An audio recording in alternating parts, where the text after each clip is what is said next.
انا في موقف والله العظيم، موقف غريب جدا جدا جدا. يعني واحنا بنصلي المغرب، طبعا اي حد عارف ان صلاة المغرب الشيخ يقرأ فيها القرآن بصوت عالي، صح كده؟ تعالوا خدوا بقى المفاجأة الأكبر، اللي فيه واحد احنا قدمناه عشان يصلي بينا إمام. احنا واقفين كده أكتر من 5 دقايق قاعدين نكح له سبحان الله، وفي الآخر عمل إيه؟ الله أكبر. إيه ده؟ السلام عليكم ورحمة الله. إيه يا عم أنت بتقول ده؟ إيه؟ مش هو صلاة المغرب بتتقرأ في السر ولا؟ إيه أنت أول مرة تخش مسجد، ولا أنت لسه داخل الدين جديد ولا إيه؟ أنت عمرك ما شفت المغرب اي حد بيصلي المغرب بصوت عالي والقران يكون عالي؟ عمرك ما شفت؟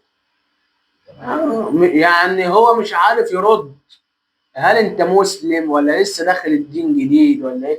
انا مش عارف الموقف ده.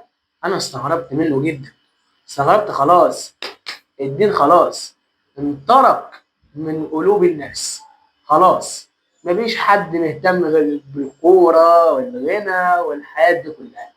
محدش دلوقتي مستهم بالدين. طب ليه؟ ليه احنا وصلنا للمرحله دي ليه؟ انت مش خايف من عذاب ربنا؟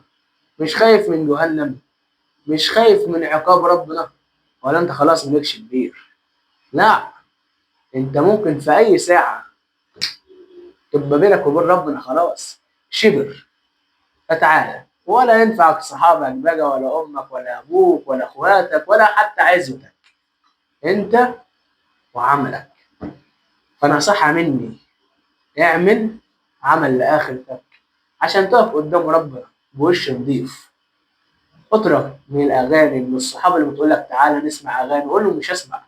طب اشرب، مش هشرب، انا عايز اروح اصلي. هتيجي تصلوا تعالوا، مش هتيجوا خلاص. طلعهم من حياتك. انت عايز تسمع نصيحتي؟ خلي ربنا سبحانه وتعالى رقم واحد في حياتك، ترضيه باي شكل. باي شكل من الاشكال لازم ترضي ربنا عشان هو يبقى راضي عليك. ما تنساش تصلي على سيدنا النبي، استغفر ربك. السلام عليكم.